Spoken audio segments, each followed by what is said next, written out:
Vamos a abrir la Sagrada Escritura en la primera carta a los Corintios. Recuerden que nuestras reflexiones son seriadas, y así como tuvimos muchos domingos sobre el tema de Apocalipsis, muchos domingos sobre los 10 mandamientos y sobre el sermón de la montaña, hoy vamos a tener muchos domingos para estudiar la primera carta a los Corintios. Leo del capítulo 1 a partir del verso 9. Fiel es Dios, quien nos ha llamado a tener comunión con su Hijo Jesucristo, nuestro Señor. Les suplico, hermanos, en el nombre de nuestro Señor Jesucristo, que todos vivan en armonía y que no haya divisiones entre ustedes, sino que se mantengan unidos en un mismo pensar y en un mismo propósito. Digo esto, hermanos míos, porque algunos de la familia de Cloé me han informado que hay rivalidades entre ustedes. Me refiero a que unos dicen, yo sigo a Pablo, otros afirman, yo a Apolos, otros, yo a Cefas, y otros, yo a Cristo. ¿Cómo? ¿Está dividido Cristo? ¿Acaso Pablo fue crucificado por ustedes? ¿O es que fueron bautizados en el nombre de Pablo? Gracias a Dios que no bauticé a ninguno de ustedes, excepto a Crispo y a Gayo. De modo que nadie puede decir que fue bautizado en mi nombre. Bueno, también bauticé a la familia de Estefanas. Fuera de estos no recuerdo haber bautizado a ningún otro. Pues Cristo no me envió a bautizar, sino a predicar el Evangelio. Y eso sin discursos de sabiduría humana, para que la cruz de Cristo no perdiera su eficacia. La semana pasada decíamos que la Iglesia no puede ser identificada con una institución.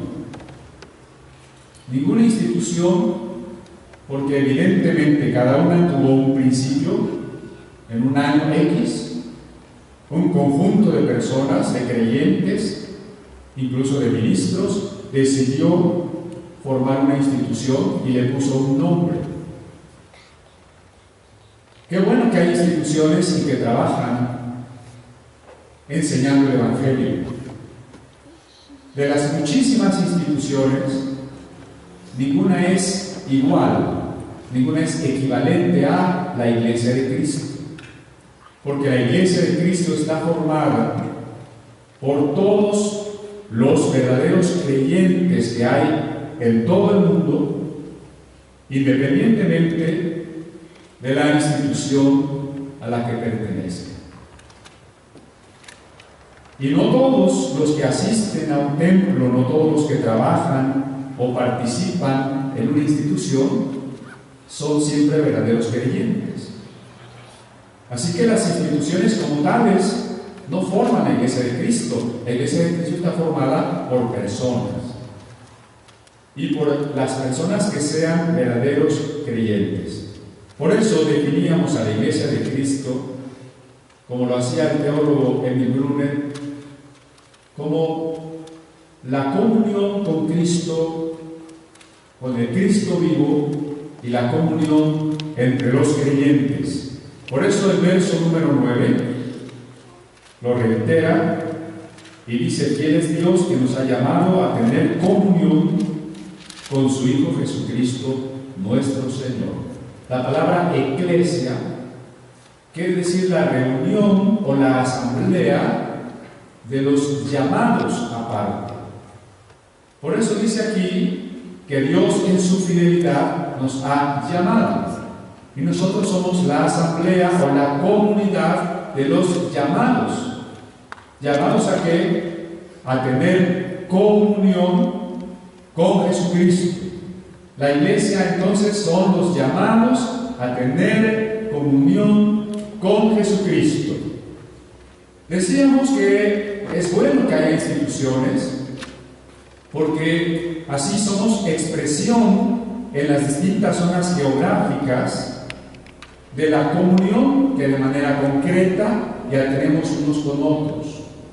Qué bueno que hay organizaciones y hay denominaciones, porque de esa manera podemos tener, por ejemplo, un lugar tan bello y tan cómodo como este, donde podemos reunirnos. El problema no es que haya instituciones y denominaciones. El problema no es que haya diferentes ramas del cristianismo. Ese no es el problema. El problema es que no tengamos comunión unos con otros. ¿Sí me explico? Si una persona en la iglesia metodista pudiera decir: los presbiterianos son mis hermanos, sin más problema, tendrían comunión, o tenemos comunión. Y un pentecostal, y un nazareno, y un luterano, y un anglicano, y un ortodoxo, si pudiésemos reconocernos como hermanos, tener unidad, estar en comunión, trabajar juntos, amarnos, ese no sería el problema.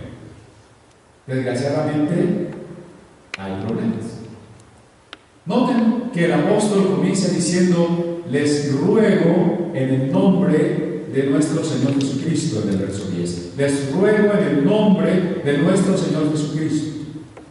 Un ruego de este tipo, un ruego que lleva el sello del Espíritu Santo, para nosotros se convierte en una orden.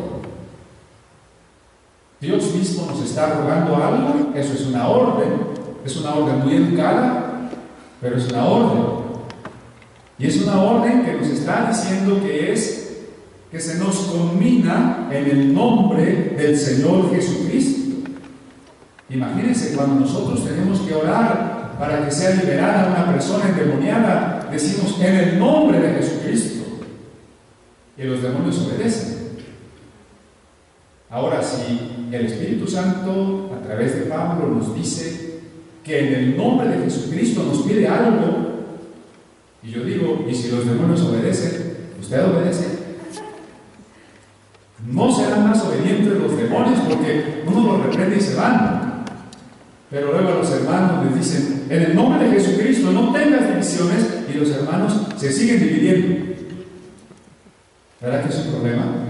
Pero vemos aquí que es un problema que había comenzado ya desde el primer siglo de la era cristiana. Cuando la iglesia del Señor comenzó, seguramente lo hizo, como relata el libro de los Hechos, de una manera maravillosa. Un derramamiento poderosísimo del Espíritu Santo, una unidad de la comunión, unidad en la oración, en el partimiento del pan, una unidad doctrinal de los que habían estado varios años con Jesús, un amor tal que los que tenían bienes los vendían y los repartían entre todos, y no había pobres. Así comenzó la iglesia. Pero muy prontamente la iglesia, al estar en el mundo, al ser una asamblea de pecadores, arrepentidos y perdonados, pero pecadores al fin, de inmediato comenzó su decadencia y su división.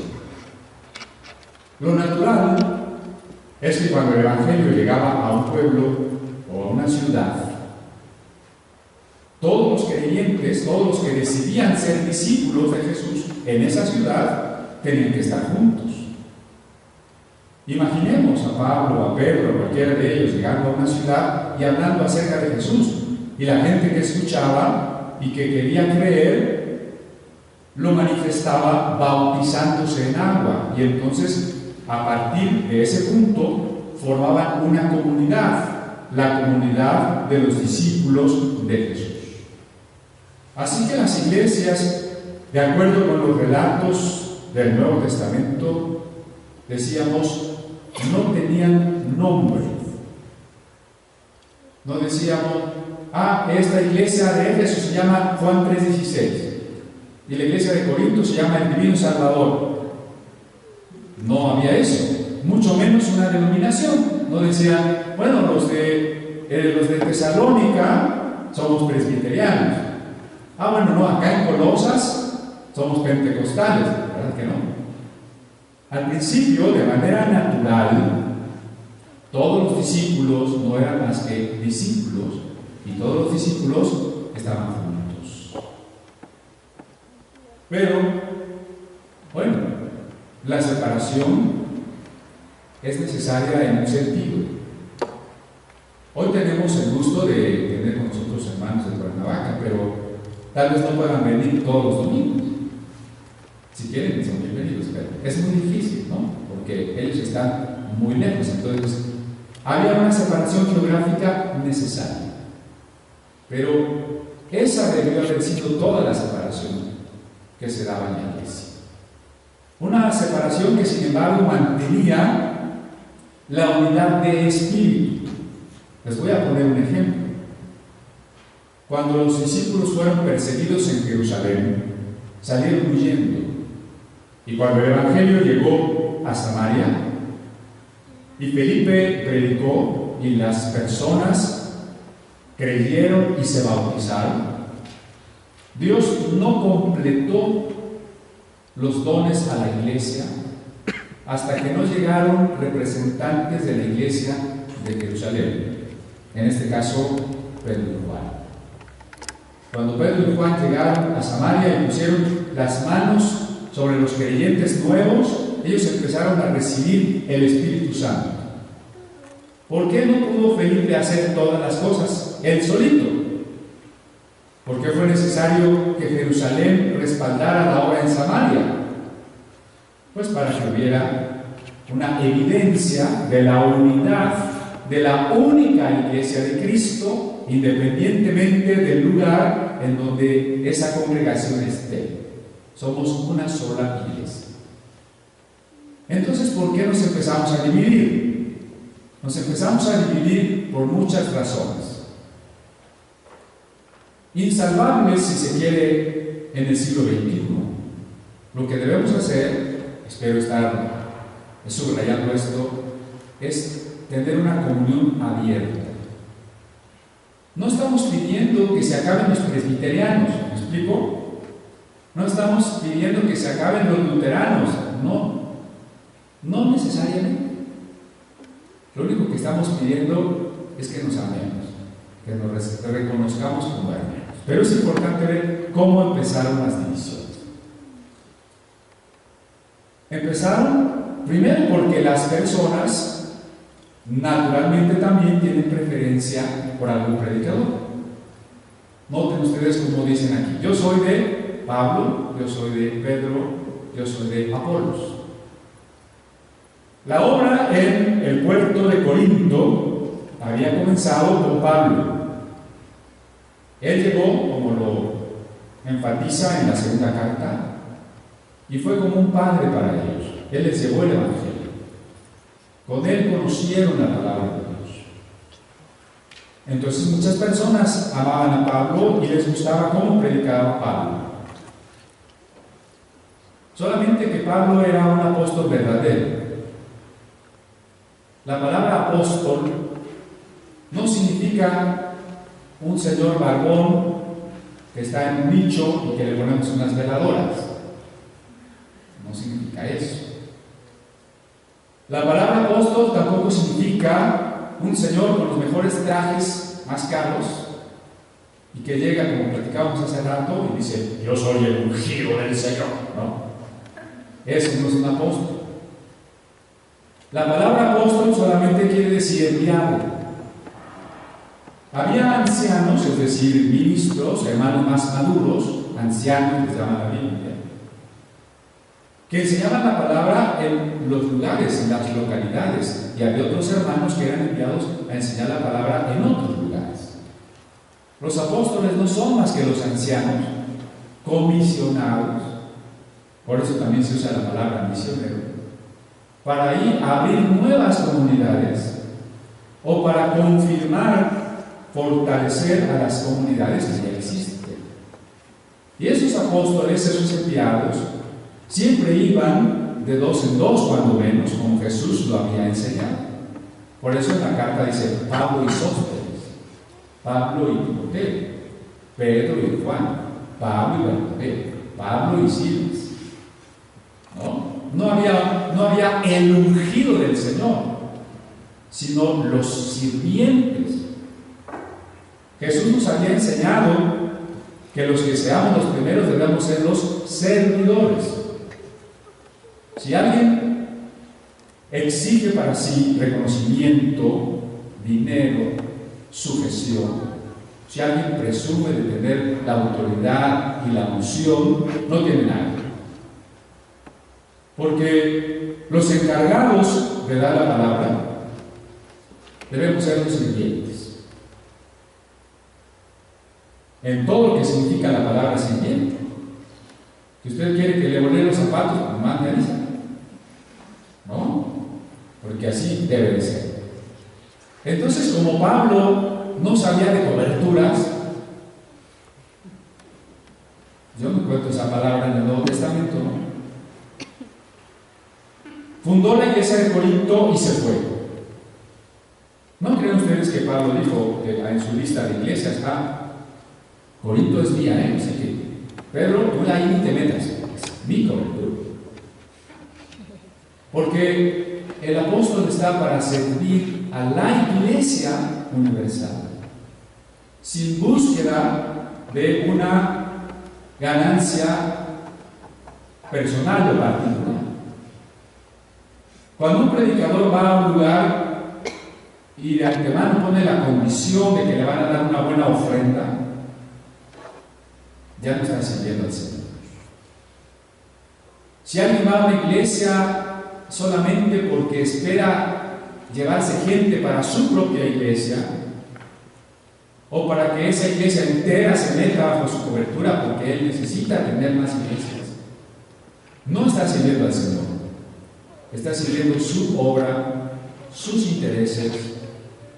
Pablo fundó muchas iglesias, pero jamás usó una expresión semejante a estas son mis iglesias.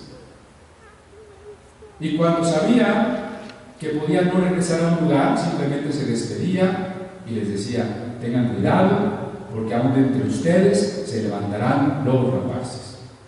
Y seguía. Bueno, tan abierta era la comunión y la posibilidad de que distintos predicadores, distintos enviados visitaran una comunidad, que por el texto podemos inferir que una vez fundada la iglesia en Corinto, llegó a visitarlos Pedro. A mucha gente debe haberle gustado la predicación de Pedro, ¿no? Han de haber dicho: a ese Pablo ni le entendemos nada. ¿Sí? Por ahí dice la Biblia que sus cartas eran muy difíciles, ¿no? A ese Pablo ni le entendemos. En cambio, Pedro es más sencillo, Pedro es más fogoso, Pedro conoció al Señor, yo soy de Pedro. Y entonces había todo un partido petrino en Corinto. Solamente que Pedro tampoco dijo: Corinto es mi cobertura y yo soy el apóstol de Pablo, y Pablo es el apóstol de ustedes. ¿Verdad que no? Y se fue Pedro, porque un enviado, si no es enviado, pues no es apóstol. Si el apóstol se queda cómodamente en su iglesia, en su sillón, casi en su trono, pues no es ningún enviado, no está enviado en ninguna parte. El enviado tiene que estar caminando y caminando y caminando. Y reconociendo y fortaleciendo la obra en cualquier lugar que llegue. Les voy a poner un ejemplo. Hace algunos años visitamos el pueblito de Tepoztlán y allá habíamos hermanos y nos dijeron, el domingo nos dijeron: ¿por qué no hacemos un culto? Les dije: ¿por qué mejor no buscamos qué iglesia hay aquí? Y ya nos pusimos a caminar y encontramos una iglesita bautista y nos metimos al culto. Los hermanos fueron muy amables, nos dieron la bienvenida. Cuando nos conocieron conocieron un poquito más, pues nos invitaron a predicar, etc. Entonces no tenía sentido tratar de iniciar una iglesia nueva cuando en ese lugar ya había otra y esa otra nos recibía bien. ¿Me explico? Pedro no dijo, bueno, Pablo ya fundó su iglesia de Corinto, ahora yo soy Pedro y yo pongo mi otro local y nosotros somos los petrinos y allá están los paulinos. Pedro llegó a la misma iglesia. Quizá el problema no era Pedro, sino los admiradores de Pedro. A veces nosotros le hacemos tantas caravanas al predicador que le hacemos mal, ¿verdad? Después llegó Apolos. Apolos era un griego muy culto, seguramente filósofo, que se había convertido en judío. Después de judío se había convertido en discípulo de Juan el Bautista, y después de ser discípulo de Juan el Bautista había conocido a Cristo. Y por ahí dice el libro de los Hechos que era vehemente en las discusiones con los judíos no creyentes y prácticamente los dejaba callados. Así que cuando Apolos llegó a Corinto, mucha gente también dijo, no, yo soy de Apolos, porque este hombre es un erudito, este hombre es un gran orador, este hombre sabe apologética. No tiene que ver con Apolos, pero sabe apologética, ¿verdad? Y entonces se hizo el partido apolíneo. Y luego había los hermanos que decían, yo soy de Cristo. Eso parece muy espiritual, pero ¿sabe usted? Eso también es muy carnal. Porque eran los que decían, alguna vez le pregunté, me encontré a alguien en el metro, ¿no? Iba leyendo la Biblia y le di un folletito del Museo de la Biblia, le dije, lo invito a la exposición, y algo me preguntó, muy extraño, y yo le dije, ¿ustedes no creen en pastor? O sea, casi me dice, es que nosotros no tenemos pastores, ¿no? O alguien dice, y recién, no necesito ir a la iglesia, yo soy de Cristo, ¿para qué voy a la iglesia? En términos contemporáneos, el que critica todas las denominaciones y dice que no tiene ninguna, la verdad es que sí tiene, pero la actitud que tiene es esa un poco soberbia de decir, yo soy de Cristo. Tú, pobrecito hermano, tú eres de Asamblea de Dios, tú eres de la Pentecostés independiente, pero yo soy de Cristo. Todos somos de Cristo, hermano, ¿no? Y si usted hace una iglesia que no tiene denominación, pues ya es una nueva denominación, quiera o no quiera, no es posible de otra manera. Entonces el primer problema fue que las personas empezaron a dividirse porque admiraban a los ministros. Seguramente otra razón de divisiones empezaron a ser las doctrinas. Por allá Juan habla de un Antiótrefes, Pablo habla de un Himeneo y de un Fileto, así se llamaban, que se habían dividido de la iglesia y que habían introducido herejías. Y entonces las personas se reunían tal vez ya en otra parte. Los gnósticos fueron una secta muy importante en esa época, los judaizantes, esos dos fueron los dos movimientos que más lastimaron a la iglesia de Cristo, los gnósticos y los judaizantes. No debemos dividirnos por doctrinas que no sean fundamentales. Si alguien nos dice, bueno, yo no creo en Dios, bueno, sí, que vaya bien, ¿no? Si alguien nos dice, yo no creo que Cristo resucitó, bueno, pues es otra cosa. Pero si no es una doctrina fundamental la que está en cuestión, nosotros debemos ser tolerantes con todas las diferencias. Hermanos, que yo creo que hay que aplaudir, yo creo que es irreverencia aplaudir. Bueno, pues, de este lado se sientan los que aplauden, de este lado los que no aplauden, y ya, se acabó el problema, ¿no? Hermanos, que yo creo que el día del Señor es el sábado. Bueno, pues vete el sábado. Nosotros vendríamos el domingo, y el que trabaja el domingo, pues, y puede venir el lunes, pues que venga el lunes, ¿no? No pasa nada.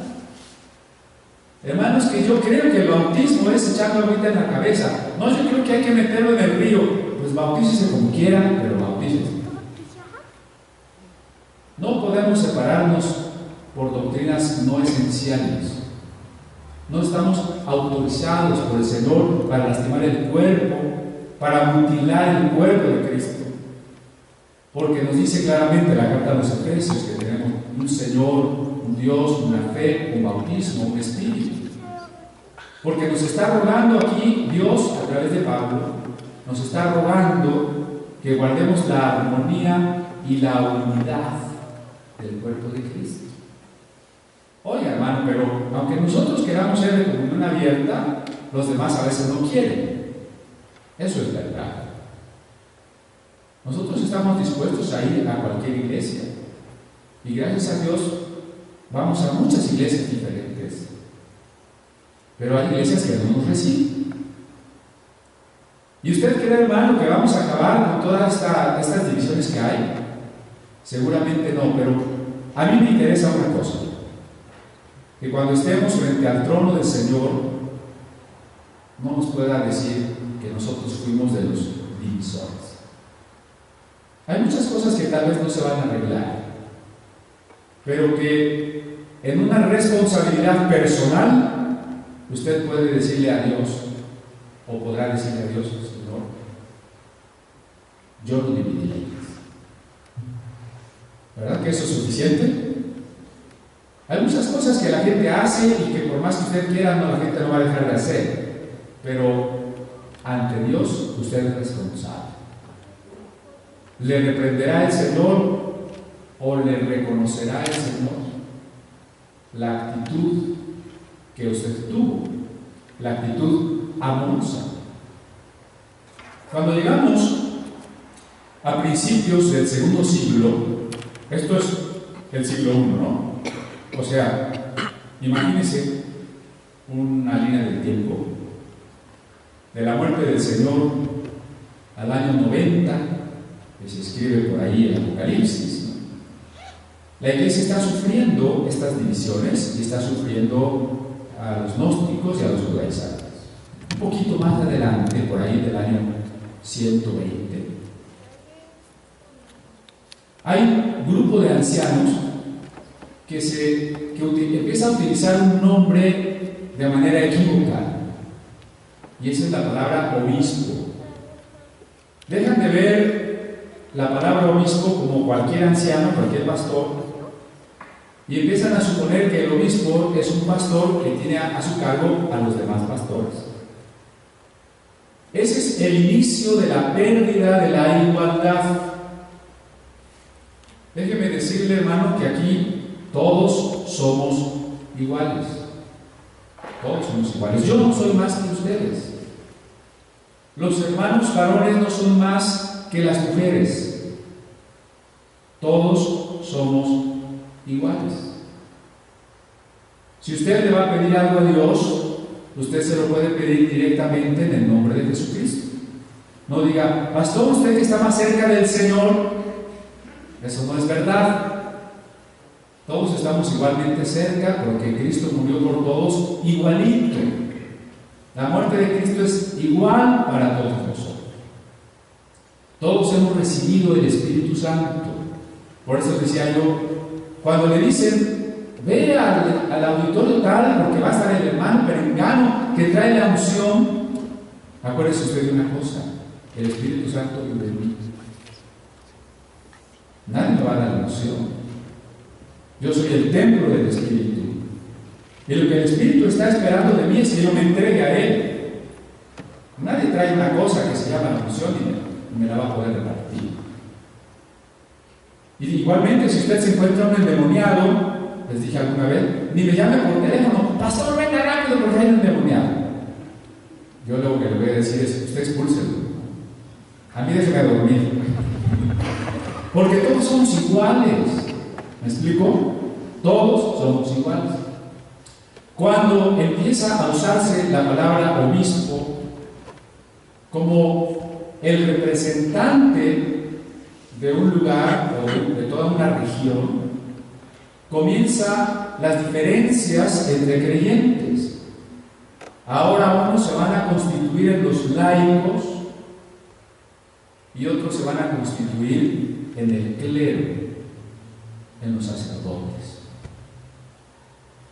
Y se va a sobreentender que el obispo es el único que tiene la autoridad, la verdadera doctrina y el poder de realizar los sacramentos. Y entonces empieza a hacerse grande ese abismo entre el pueblo y el clero. Pero eso no es todo. Conforme el tiempo avanza más, los obispos van gobernando regiones más amplias y los obispos de las ciudades más importantes tienen más recursos y tienen más poder político. Es tan sencillo, ¿con qué va a tener más conocidos, más influencia, más ofrendas? ¿El pastor del pueblito de por allá o el de una ciudad importante? Entonces los obispos de Antioquía, de Damasco, de Jerusalén, de Roma, de Constantinopla, ciudades importantes, empezaron a tener tal influencia que también comenzaron a rivalizar entre ellos para ver quién debería ser el más importante en la iglesia. Noten ustedes qué dañino es que una persona quiera sentirse importante en la iglesia, que una persona quiera ser reconocida como gran predicador, gran profeta, o como el que trae la última revelación. Eso hace mucho daño, porque una raíz del pecado es el orgullo. Y si el orgullo está en los que predicamos, hay poca esperanza. Si el orgullo está en los que predicamos, entonces la desgracia se ha cernido sobre la iglesia de Dios. Cuando estos obispos empezaron a disputarse la primacía sobre toda la iglesia de Cristo, finalmente llegamos alrededor del año 501, fíjense cuántos años después de la muerte de Cristo. En el año 501, el obispo de Roma, siendo que la iglesia no había nacido en Roma, ni Cristo había estado nunca en Roma, ni Roma era la ciudad de Jerusalén, el obispo de Roma exigió ser reconocido como el pastor de todos los pastores, como la cabeza de toda la iglesia en todo el mundo. Así nació el obispo más importante del mundo, llamado en italiano el Padre. Muchas iglesias no estuvieron de acuerdo. Las iglesias orientales fundamentalmente. Así que se separaron o manifestaron su diferencia, su no sujeción al obispo de Roma. La iglesia copta, que es la iglesia de Egipto, la iglesia abisinia, que es la iglesia de Etiopía, la iglesia siriaca en sus diferentes ramas, maronita, jacobita, los mandeos, la iglesia armenia, la iglesia árabe, todas las iglesias antiguas orientales, que eran más antiguas todavía que la iglesia latina o iglesia romana, no aceptaron que el obispo de Roma fuese la cabeza de la iglesia. Y ahí sucedió la primera gran separación, el primer gran cisma de la iglesia cristiana. O sea, el primer problema fue crear las jerarquías, ¿no? Jerarquía viene del griego y significa poderes santos. Aceptar o crear poderes santos fue lo primero que dañó a la iglesia, y luego la separación de las iglesias ya a un nivel macro se dio cuando las antiguas iglesias orientales prefirieron estar separadas que aceptar la imposición de Roma. Siguió pasando el tiempo. Cuando llegamos al siglo XI, alrededor del año 1010, vino otra separación. Casi la mitad de la iglesia estaba del lado oriental de habla griega. Y la otra parte de la iglesia estaba del lado occidental y se hablaba en latín. Había muchas diferencias teológicas entre la iglesia griega y la iglesia latina. Había diferencias en el concepto acerca de la Trinidad. Por ejemplo, decía la iglesia romana: creo en el Espíritu Santo que procede del Padre y del Hijo. Y decía la iglesia griega: yo creo que el Hijo procede del Padre y del Espíritu Santo. Esas diferencias doctrinales llevaron a la ruptura en el momento en que la iglesia romana se alió a los turcos musulmanes para saquear la ciudad de Constantinopla, que era el centro de la iglesia ortodoxa. Y entonces hubo una segunda ruptura muy grande. Se separó la iglesia ortodoxa griega de la iglesia católico romana. La iglesia ortodoxa posteriormente también, por distintas razones políticas sobre todo, tuvo que dividirse en la iglesia ortodoxa rusa, la iglesia ortodoxa de Bulgaria, la iglesia serbia, etc. Así que ya teníamos muchas ramas del cristianismo en ese momento.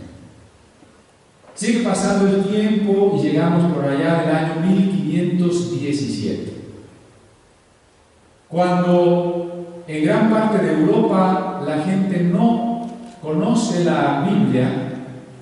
Es más, la lectura de la Biblia está prohibida. Por si eso fuera poco, la Biblia, los escasos ejemplares que hay están en latín. Además, la gente no sabe leer, y obtener un ejemplar de esos es carísimo, inaccesible. En esas circunstancias de desconocimiento de la Biblia, aún por parte de sacerdotes, lo que la gente conoce son leyendas. Leyendas del judío errante y de las brujas que vuelan en escobas y del purgatorio y de otras cosas que no están en la Biblia. Todavía algo peor sucedió. La idea de que la iglesia tenía un poder de perdonar pecados y de que ese perdón podía ofrecerlo a quien ofreciera dinero, se manifestó en una forma que nosotros conocemos como la venta de indulgencias. Unos documentos donde se asentaba que por su cooperación para construir la Basílica de San Pedro, tumba de los santos apóstoles del Pablo,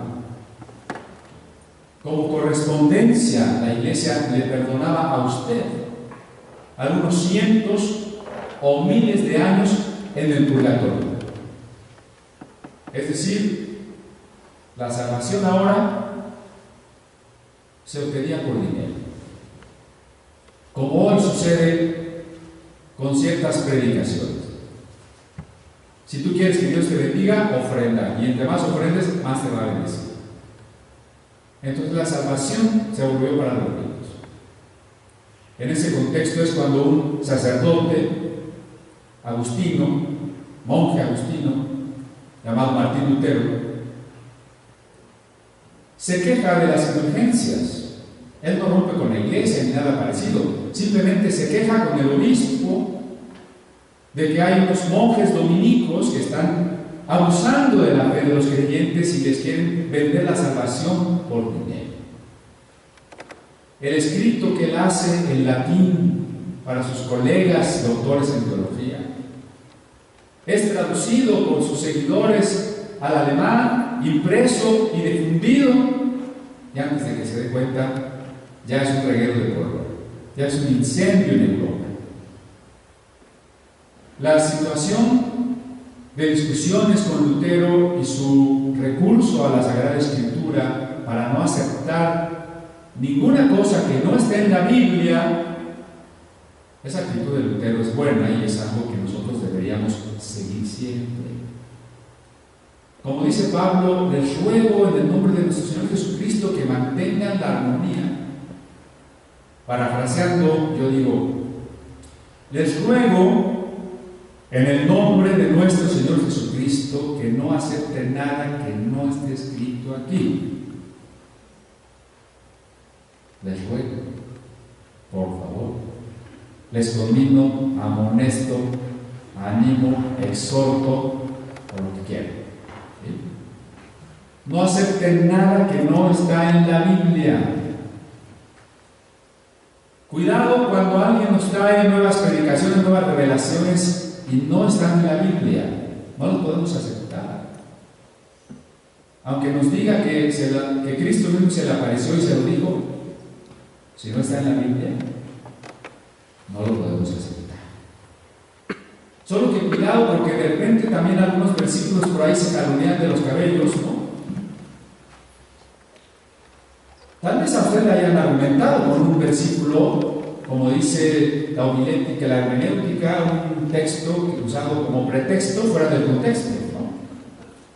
Bueno, entonces usted pregúntese: Cristo lo hizo, Cristo lo enseñó, los apóstoles lo hicieron, está en las cartas apostólicas, con toda claridad. Le ruego que usted sea chocante, payaso. ¿En qué sentido? En que usted diga: oye, ¿dónde está eso? Exijo que me digas dónde está. Exijo que me enseñes un ejemplo de que Cristo o los apóstoles lo hicieron. Exijo que me lo enseñes como doctrina clara en las cartas apostólicas. Cuando Lutero tomó esa actitud, el rompimiento fue inevitable y fue excomulgado. Y entonces vino otra gran división en el cristianismo, el nacimiento de la iglesia protestante. Como la iglesia protestante no tenía la doctrina de que debía de haber una cabeza humana, la cabeza de la iglesia es Cristo,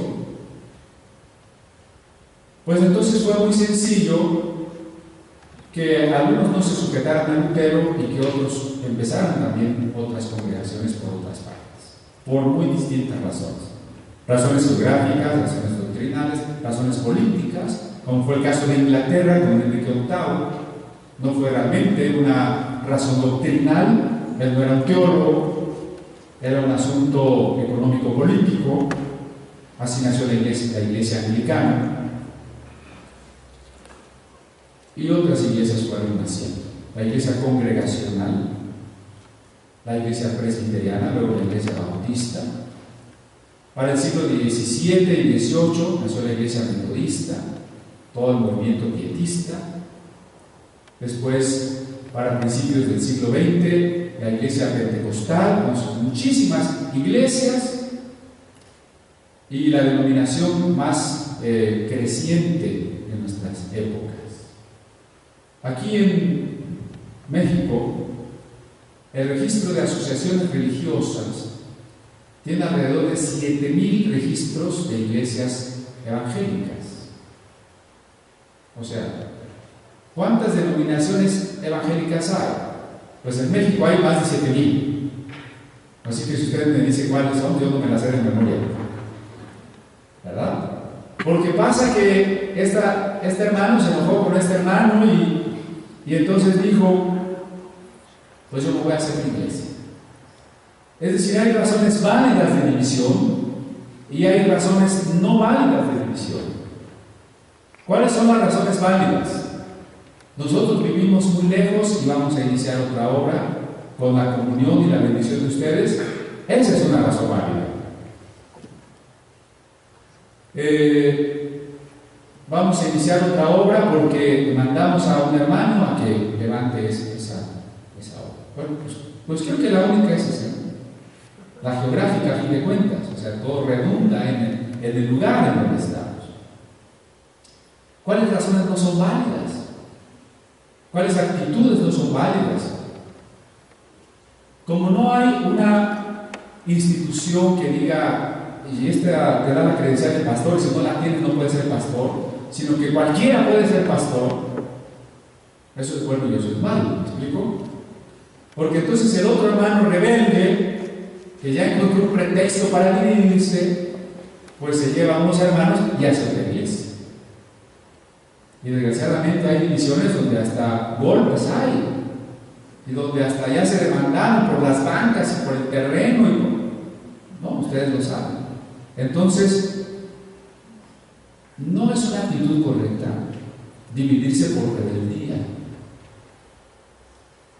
por enojos, por orgullos, porque ya me caes mal, porque yo quiero el primer lugar. Dios no puede aprobar eso. Y es posible que muchas congregaciones están naciendo enfermas, porque se separaron por las razones equivocadas. No tienen la actitud correcta para estar trabajando en la obra de Dios. La rebelión es muy contagiosa. Acuérdense cuando Coré empezó a murmurar y le dijo a Moisés: tú nada más eres profeta. Y al otro día ya era una multitud la que estaba en contra de Moisés. No debe de ser, esa es la razón por la que nos dividimos. Y entonces, ¿tú de qué denominación eres? Yo soy de la iglesia independiente, que se independizó de la independiente de los independientes. ¿No? Bueno, si así tuvo que ser, por la razón que sea, lo que tenemos que buscar ahora es la comunión, el reconocimiento de que todos somos hermanos, en torno a Cristo. Alguien puede acusarnos de ecuménicos cuando yo digo esto. Ecuménico en el mal sentido, es decir, que no nos importa la doctrina, si creen en Cristo o no creen en Cristo, que todos estemos juntos, hinduistas, budistas, sintoístas, todas las religiones son iguales. Ese es el ecumenismo mal entendido. Pero cuando estamos diciendo que todos los que estamos en torno a Cristo, todos los que somos verdaderos creyentes, somos hermanos, entonces estamos hablando de la unidad que pide la Sagrada Escritura, de la unidad que Dios, como un Padre que ve a todos sus hijos divididos y peleados, desea, de la unidad de la que oró Cristo la última noche antes de morir, cuando dijo: Padre, que todos sean uno para que el mundo crea. Estamos hablando de esa unidad. Inmediatamente después el apóstol Pablo dice: yo no bauticé a nadie. ¿Qué tiene que ver el bautismo? Bueno, miren, la mayoría de iglesias protestantes no bautiza a las personas de manera inmediata. Es decir, usted no llega a una iglesia o alguien le habla de la palabra y usted dice: bueno, sí quiero creer, y en ese momento no lo bautizan. Lo mandan a 1 año o 2 años después. No nos vamos a separar por eso, pero déjeme decirle que así no era en el Nuevo Testamento. En el Nuevo Testamento la gente era bautizada en el instante que creía, porque el bautismo era la manera de decir: creo. A ver, ¿quién quiere aceptar a Cristo? Alce la mano. Pedro no hubiera dicho eso. ¿Sabe qué hubiera dicho Pedro? ¿Quién quiere aceptar a Cristo? O tal vez hubiera dicho diferente: ¿quién quiere entregar su vida a Cristo? Bautícese. Alzar la mano es fácil, ¿no? Entender que mi decisión es tan seria que me voy a ir a meter al agua y en ese momento ya voy a ser un discípulo. Ese sí, es otra manera de que nazcan cristianos fuertes, no cristianos tan blandengues, ¿no? Entonces el bautismo era inmediato. Acuérdense cuando Pedro predicó y 3,000 personas se bautizaron. ¿Ya venían preparadas? Venían de muchos países y no sabían que se iban a encontrar con un fuego y un estruendo y que un tal Pedro les iba a decir que el Mesías ya vino y que nadie sabía eso, así que no traían su bata blanca, ni su toalla, ni nada. ¿Sí? Y cuando Pedro predicó, nos dijo: a ver, ustedes los 120, hagan un examen rápido a ver si están casados por el civil o por la iglesia, o si fuman, si no fuman, y los que pasen el examen, ¿me los bautizan? No, man. Arrepiéntanse. ¿Quién se quiere arrepentir? Pues yo, al agua. Ese día se bautizaron 3,000 personas. Hay otro caso, ¿no? Es medianoche. Hay un terremoto. Un hombre se quiere suicidar. Pablo le dice que no se suicide. Aquella persona quiere creer en Cristo. Son las 3 de la mañana. Hace más frío que aquí. Y ese hombre con toda su familia se salen al patio y se meten a la pileta y se bautizan a las 3 de la mañana. ¿Sí me estoy explicando? O sea, el bautismo era inmediato porque era la manera de decir: soy creyente, quiero ser discípulo. Por eso el bautismo es la identificación con el Maestro. El Maestro es Jesucristo y yo soy el discípulo. Sumergirse en agua significa que estoy aceptando pertenecer a la escuela y a la asamblea de Cristo. El bautismo era una práctica común en aquel tiempo entre los esenios, entre los seguidores de Juan el Bautista y entre los griegos también. Y representaba la iniciación a una escuela. Así que cuando los creyentes se bautizan en el nombre de Jesús, se están identificando con Jesús, se están convirtiendo en discípulos de Jesús. Por eso Pablo dice: yo no bauticé a nadie y no los bauticé en mi nombre. Porque si yo hubiera dicho: yo te bautizo en el nombre de Pablo, ahí sí, hermano, con todo derecho usted podría decir: yo soy Paulino. ¿Verdad? Cuando tenemos bautizos en la iglesia, yo no bautizo. ¿Cuántos hermanos han bautizado últimamente? ¿Quiénes me han ayudado a bautizar? Pues, bueno, nomás 2 están. ¿A quiénes bauticé yo? Alcen su mano. Bueno, están bautizados, para empezar, ¿no? Bueno, el chiste es que Pablo entiende que las personas que escuchen el Evangelio deben bautizarse, pero que no es necesario que los bautice el ministro. ¿Quién no es el pastor el que bautiza, casa, da la Santa Cena y presenta a los niños y unge a los enfermos y va a los funerales? ¿No era el pastor? ¿No para eso le pagamos? Pues no, hermano. Ya le expliqué que fue en el siglo II cuando el obispo empezó a acaparar la idea de los sacramentos. Pero cuando en el siglo I todos éramos iguales, pues todos hacían todo. La orden de Jesús es: hagan discípulos y bautícenlos, si son pastores. Si no, pues no. Así dice el texto. El texto de ir y predicar y bautizar es para todo creyente. ¿Usted se fijó que yo no di la Santa Cena? Oró por la Santa Cena a una mujer y la repartió una mujer y un hombre. ¿Sí se fijó? Tampoco yo bautizo, ni Pablo bautizaba, porque no son sacramentos, son signos externos que ayudan a la fe, pero no confieren un poder. Ellos en sí no confieren una gracia, porque la gracia es interior, es una relación con Dios. De tal manera que Pablo dice: bauticen ustedes, yo predico y la gente que quiera creer, ustedes la bautizan. Yo nomás bauticé a Cristo, a Gallo, a Estefanas, y punto. Y no los bauticé en mi nombre. Los bautizamos en el nombre de Jesucristo. ¿Para qué? Para que su identidad sea con Jesucristo. De la misma manera, nuestra identidad es con Cristo. Pero no con esa actitud carnal de: yo soy de Cristo, tú eres un pobre que pertenece a las denominaciones.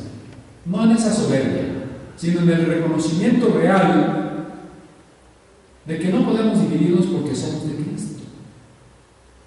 Hermanos, si alguna persona o yo mismo, como decía Pablo, yo mismo, Cristian, me paro aquí y empiezo a decir que yo soy el importante y ustedes me ven una actitud ya de acá, ya ni vengan. No vengan. Sálvense, váyanse para otra parte. ¿Verdad? Nosotros tenemos que ser iguales todos. Tenemos que reconocernos como miembros del cuerpo de Cristo. Si usted por una razón X está de viaje, busque una iglesia cualquiera y vaya. Si usted se cambia de residencia, busque la iglesia más cercana y vaya. Bueno, si de plano ve que está muy mal, pues busque otra, ¿verdad? Pero que de veras esté muy mal, porque no por cosas secundarias, pero que sea una iglesia que se dirige por la palabra de Dios, que busca la llenura del Espíritu Santo. Y eso es lo que nos debe de caracterizar. Voy a cerrar diciendo, ¿por qué estamos en comunidad apostólica? Comunidad apostólica no tiene que tener su razón de ser en el hermano Cristo. Yo voy a comunidad porque ahí está el hermano Cristo, y si no está, pues ya no voy. Eso está mal.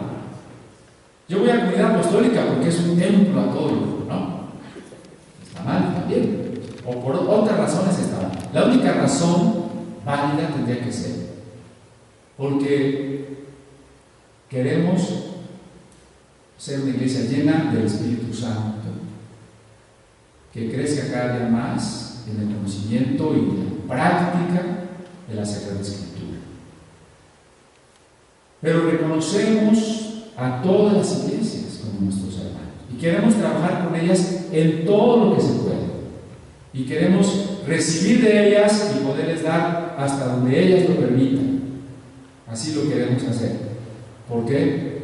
Porque el Señor nos ruega que mantengamos la armonía y que seamos todos de Cristo. Usted no se cierre y diga, es que ese no es mi hermano, es un primo. Bueno, a lo mejor sí es un primo, pero no lo diga solo por el nombre, ¿me explico? Como Museo de la Biblia hemos tenido oportunidad de ir a muchas iglesias diferentes. Estuvimos en el centro de Guadalajara, en el centro de la denominación La Luz del Mundo. Y usted me puede decir, es una secta y tiene herejías. Y yo le digo, sí, estoy de acuerdo, pero ahí me encontré personas auténticamente cristianas y algunas llenas del Espíritu. Y hemos tenido exposiciones en iglesias católicas. Y eso le cuesta mucho trabajo al evangélico, ¿no? Decir, ¿habrá un católico cristiano? Parece que todos los católicos son idólatras y van derechito al infierno. No. Bueno, no. Hay muchos católicos que realmente creen en Jesús y que realmente tienen claro su fe en el perdón que Cristo nos ofrece. Y hemos estado en iglesias unitarias de la fe en Cristo Jesús. Y nos han recibido, no todas, pero algunas sí. Hemos estado en iglesias sabatistas. Entonces no vamos a decir, esos son sabatistas, ya no son mis hermanos. Los que dentro de esa iglesia sean verdaderos creyentes son nuestros hermanos. Pero además, estamos para ir a dar la palabra en cualquier lugar. Y si no hay creyentes, pues mejor, ¿no? Porque esa es nuestra tarea de ir a dar la palabra. Y entonces nosotros tenemos invitaciones a programas, a lugares, Cuarto Camino y los esotéricos ¿y ustedes por qué andan ahí? Pues porque, como decía Lutero, ¿no? Si yo me invitaran a predicar la palabra del infierno, pues yo voy. Si de predicar se trata, no podemos cerrarnos, ¿verdad? Pero no vamos a predicar con una actitud de condenación. Lo que vamos a predicar es a Cristo. Porque el Señor no nos ha enviado a quitarle a la gente sus falsas creencias. Si usted llega atacando las tradiciones y las creencias de la gente, en primer lugar, eso no resulta, pero en segundo lugar, a eso no lo mandó Cristo. Dice, recibiréis poder y me seréis testigos. No dice, recibiréis poder y vayan y discutan y peleen. Recibiréis poder y me seréis testigos. Cuando un niño está jugando con un objeto peligroso y usted quiere quitárselo, puede aferrarse, hacer un berrinche, lastimarse. Si usted en vez de eso llega y le ofrece un chocolate, el niño va a soltar el cuchillo, la pistola y va a tomar el chocolate. No vaya con las personas a arrancarles nada. Usted ofrézcales a Cristo. Eso es lo que nos ha abierto muchas puertas y nos ha permitido platicar en muchos lugares sin atacar y sin que nos corran, ¿verdad? ¿A qué vamos? Pues a dar a Cristo, porque Cristo es el centro. Hemos sido llamados a tener comunión con Cristo. La iglesia son los que tienen comunión con Cristo. Todo el que tiene comunión con Cristo es nuestro hermano. Amén.